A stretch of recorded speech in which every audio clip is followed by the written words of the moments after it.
So இன்னைக்கு இந்த வீடியோவில் வந்து பார்த்தீங்கன்னா One UI 7.0ல ஸ்டேபிள் அப்டேட்டில் என்னென்ன புது ஃபீச்சர் வந்து கொடுத்துருக்காங்க அப்படின்னு சொல்லிட்டு கம்ப்ளீட் இன்டிப் ரிவ்யூ வந்து பார்த்தரலாம்.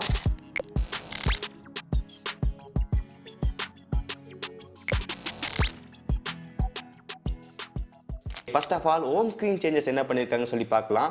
ஸோ இந்த ஹோம் ஸ்க்ரீன் வந்து பார்த்தீங்கன்னாலே தெரியும், நம்ம ஐகான் வந்து கம்ப்ளீட்டாக சேஞ்ச் பண்ணிட்டாங்க. டயலாக் பேட் வந்து பாருங்க, ப்ரௌசரு, கேமரா, கேலரி அப்படின்னு சொல்லிட்டு எல்லாத்துக்குமே நம்ம டிசைன் வந்து சேஞ்ச் பண்ணிட்டாங்க.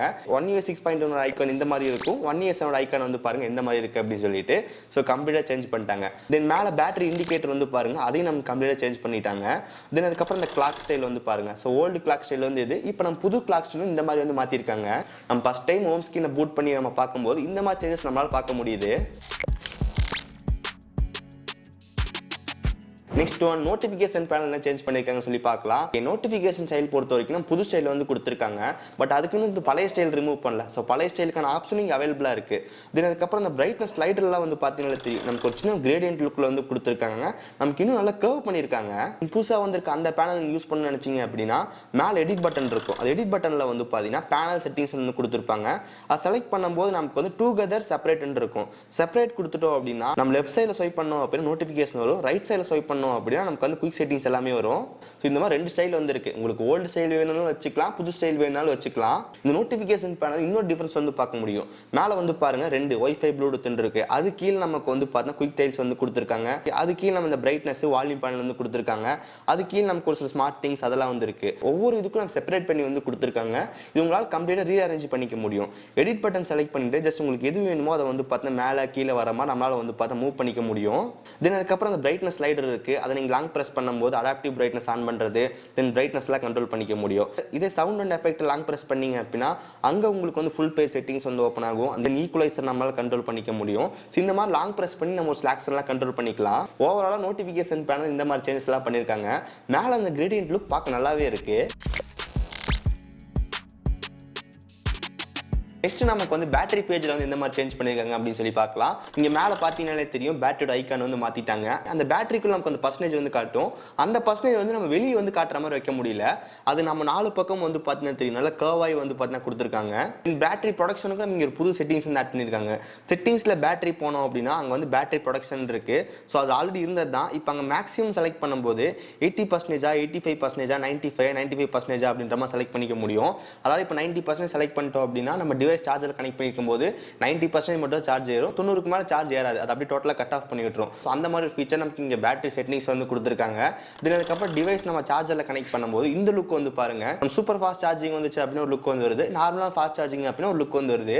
ஸோ இந்த மாதிரி நம்ம பேட்டரியில் வந்து ஒரு சில விஷயத்தெல்லாம் மாற்றிருக்காங்க. நெக்ஸ்ட் நமக்கு லாக் ஸ்க்ரீன் என்ன மாதிரி சேஞ்ச் வந்து கொண்டு வந்திருக்காங்கன்னு சொல்லி பார்க்கலாம். ஸோ லாக் ஸ்க்ரீனில் ஜஸ்ட் நீங்கள் லாங் ப்ரெஸ் பண்ணும்போது டேரெக்டாக வந்து பார்த்தீங்கன்னா லாக் ஸ்க்ரீன் செட்டிங்ஸ் வந்து ஓப்பன் ஆகும்.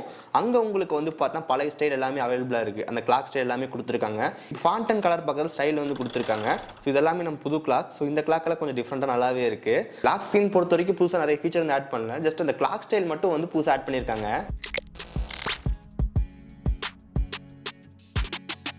நெக்ஸ்ட் இந்த ஆப் டிராயரில் நம்ம நிறைய சேஞ்ச் வந்து பார்க்க முடியுது.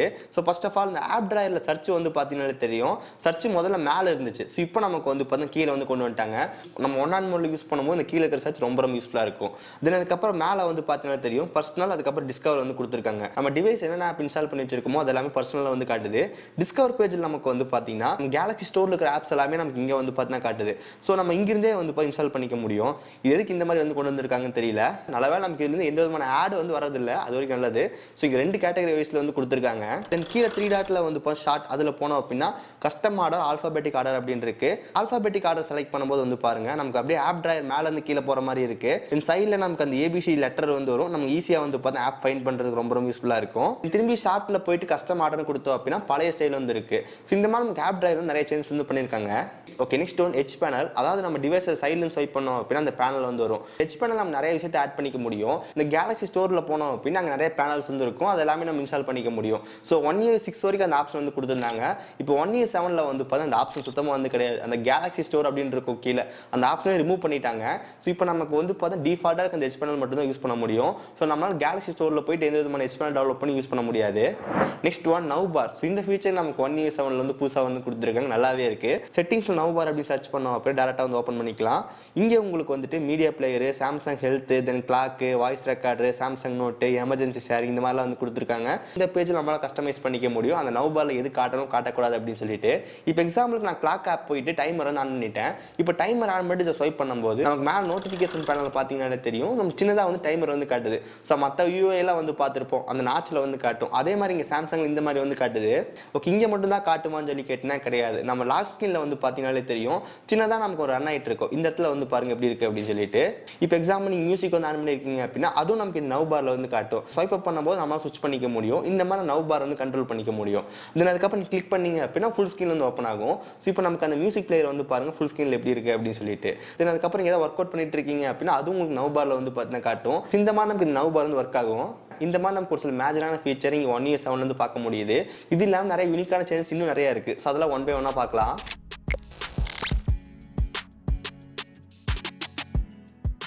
நம்ம ஹோம் ஸ்க்ரீனில் ரைட்டில் ஸ்வைப் பண்ணும்போது ஹெச் பேனல் வந்து வரும். அதில் வந்து ஸ்மார்ட் செலக்ட் வந்து கொடுத்துருக்காங்க. அது ரொம்ப யூஸ்ஃபுல்லான ஃபீச்சர். ஸ்மார்ட் செலக்ட் பண்ணிவிட்டு ஜஸ்ட் உங்களுக்கு எந்த ஏரியா வேணுமோ ஜஸ்ட் மார்க் பண்ணுற மாதிரி இருக்கும். இந்த ஏரியா மார்க் பண்ணுமோ அந்த ஏரியா நம்ம செலக்ட் ஆயிடும். அதுக்கப்புறம் வந்து பார்த்தீங்கன்னா அந்த ஸ்க்ரீனில் என்ன இமேஜ் இருக்கோ அதை அப்படியே டவுன்லோட் பண்ணி வச்சுக்கலாம். தென் அதுக்கப்புறம் செட்டஸ் வால்பேப்பர் வந்து கொடுத்துருக்காங்க, நம்ம வால்பேப்பரை வச்சுக்க முடியும். அதுக்கப்புறம் பின் பண்ணிக்க முடியும். தென் அந்த இமேஜ் இருக்குது அப்படின்னா காப்பி பண்ணி நம்ம ஏதாவது இடத்துல பேஸ்ட் பண்ணுறது அந்த மாதிரி எல்லாமே பண்ணிக்கலாம். ஷேர் வந்து இருக்குது. தென் அதுக்கப்புறம் மேலே வந்து டெக்ஸ்ட் பட்டன் வந்து கொடுத்துருக்காங்க. அந்த இமேஜில் டெக்ஸ்ட் இருந்துச்சு அப்படின்னா எக்ஸ்ட்ராக்ட் பண்ணிக்க முடியும். இந்த மாதிரி சில ஃபீச்சர் நமக்கு இங்கே ஸ்மார்ட் செலக்ட்ல வந்து கொடுத்துருக்காங்க. நெக்ஸ்ட் நமக்கு இந்த 1 இயர் 7ல் வந்து நிறைய புது விஜிட் ஆட் பண்ணியிருக்காங்க. எக்ஸாம்பிள் கிளாக் விஜிட் வந்து ஃபஸ்ட்டு வேறு மாதிரி இருக்கும், இப்போ நமக்கு எந்த மாதிரி இருக்குன்னு வந்து பாருங்கள். தென் அதுக்கப்புறம் அந்த கிளாக் விஜிட் நம்ம வந்து பார்த்தீங்கன்னா ஈஸியாக கஸ்டமைஸ் பண்ணிக்க முடியும். தென் கிளாக் ரீசைஸ் பண்ணும்போது அதோட டிசைனே வந்து சேஞ்ச் ஆகுது பார்க்கலாம். மொத்தமாக நமக்கு ஒரு 3 ஸ்டைல் வந்து இருக்குது.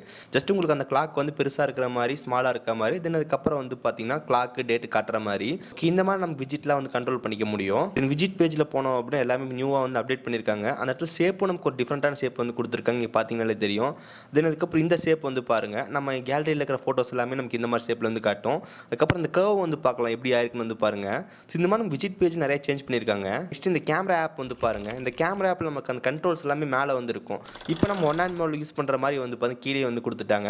ஜஸ்ட் அதை கிளிக் பண்ணோம் அப்படின்னா அந்த ஃபுல் வியூ வந்து ஓப்பன் ஆகுது. அது மூலமாக குவாலிட்டி அட்ஜஸ்ட் பண்ணுறது, இந்த ஆஸ்பெக்ட் ரேஷியோ மாற்றுறது எல்லாமே பண்ணிக்க முடியும். தென் ஃபைனலாக நம்ம ஃபோல்டர் என்லார்ஜ் பண்ணுற அந்த ஃபீச்சர் நமக்கு 1 இயர் 7 வந்துருச்சு. நம்ம ஃபோல்டர் லாங் ப்ரெஸ் பண்ணோம் அப்படின்னா என்லார்ஜ்னு இருக்கும், கொடுத்தோம் அப்படின்னா ஃபோல்டர் பெரிய சைஸ் ஆகும். திரும்பி ஸ்ரிங்க் கொடுத்தீங்க அப்படின்னா நார்மல் சைஸே வந்துடும். தென் குட் லாக் வச்சிருந்தீங்க அப்படின்னா இன்னும் சூப்பராக கஸ்டமைஸ் பண்ணிக்கலாம் ஃபோல்டரை. தென் வால்யூம் பேனலில் வந்து பாருங்கள் அந்த கிரேடியன்ட் லுக், நமக்கு அந்த பிரைட்னஸ் ஸ்லைடரில் வந்து பார்த்துருப்போம் இதே மாதிரி கிரேடியன்ட் லுக், அதே மாதிரி இங்கே வால்யூம் பேனலையும் வந்து பார்த்தீங்கன்னா கொடுத்துருக்காங்க. ஃபுல் வியூ கொடுக்கும்போது ஒரு வால்யூம் பேனல் லுக் வந்து பாருங்கள் இந்த மாதிரி இருக்குது அப்படின்னு சொல்லிட்டு. ஃபைனலாக ரீசெண்ட் ஆப்போட இந்த ஸ்டைல் வந்து பாருங்கள், நமக்கு பழைய ஸ்டைல் எப்படி இருக்குன்னு தெரியும். ஸோ இந்த டைம் நம்ம ஸ்டாக் அப்படின்ற மாதிரி ஒரு ஸ்டைல் வந்து மாற்றிருக்காங்க. இது பார்க்க நல்லா இருக்குது. ரீசெண்ட் ஆப் மேலேயே நமக்கு வந்து பார்த்தீங்கன்னா ஆக்டிவ் ஆப்ஸ் அப்படின்னு வந்து காட்டும். ஸோ கரண்ட்டாக என்னென்ன ஆப்லாம் ரன் ஆகிட்டு இருக்கு அப்படின்னு சொல்லிட்டு அது மூலமாக செக் பண்ணிக்கலாம். எவ்வளோ நேரம் வீடியோ வந்து பார்த்துருப்பீங்க இந்த 1 இயர் 7 என்ன மாதிரி ஃபீச்சர்ஸ் அண்ட் சேஞ்சஸ் பண்ணியிருக்காங்க அப்படின்னு சொல்லிட்டு. ஓவரால் நமக்கு 1 இயர் 6.1 நிறைய ஃபீச்சர் நல்லா இருந்துச்சு. அது எல்லாமே நம்ம 1 இயர் 7ல் வந்து கம்ப்ளீட் சேஞ்ச் பண்ணிட்டாங்க. ஸோ நம்ம ஃபஸ்ட்டு பார்க்கும்போது என்னடா இப்படி இருக்குன்ற மாதிரி இருக்குது. ஸோ போக அடாப்ட் ஆகிக்கும். பட் நிறைய ஃபீச்சர் கொஞ்சம் யூனிக்காக தான் கொடுத்துருக்காங்க, நல்லா இருக்குது. இது நிறைய பேர் வந்து கேட்பீங்க ஏன் டிவைஸ்க்கு எப்போ 1 இயர் 7 அப்டேட் வரும் அப்படின்னு சொல்லிட்டு. இன்னும் நம்ம சாம்சங் தரப்புலேருந்து வந்து பார்த்தீங்கன்னா எப்போ போல சொல்கிறது தான் அஃபீஷியலான கன்ஃபர்மேஷனும் கரெக்டாக கிடைக்க மாட்டேங்குது. ஸோ கூடி சீக்கிரம் வந்து பார்த்தீங்கன்னா இப்போ ஏப்ரல் மந்த் தான் இருக்கும். அடுத்து நமக்கு மே ஆர் ஜூனில் வந்து பார்த்தீங்கன்னா எல்லா டிவைஸ்க்கு, அதாவது எலிஜிபிளாக இருக்க எல்லா டிவைஸ்க்கும் வந்து பார்த்தீங்கன்னா 1 இயர் 7 அப்டேட் ரோல் அவுட் ஆகிறதுக்கான சான்ஸ் அதிகமாகவே இருக்குது. ஸோ வெயிட் பண்ணி பார்க்கலாம். சப்போஸ் சாம்சங் கிட்ட அஃபீஷியல் நியூஸ் கிடச்சி அப்படின்னா கண்டிப்பாக அப்டேட் பண்ணுவேன். அதெல்லாம் நீங்கள் மிஸ் பண்ணக்கூடாதுன்னு நினச்சிங்க அப்படின்னா இந்த வீடியோக்கு வந்து மறக்காமல் ஒரு லைக் கொடுங்க. தென் இதே மாதிரி வீடியோஸ் பார்க்குறக்கு கீழே இருக்கிற கிளிக் பட்டன் கிளிக் பண்ணி மறக்காம சப்ஸ்கிரைப் பண்ணி ஃபாலோ பண்ணுங்கள். ஸோ இந்த வீடியோ அவ்வளோ தான், நடுவில் சந்திக்கிறேன். See you guys, bye, have a nice day.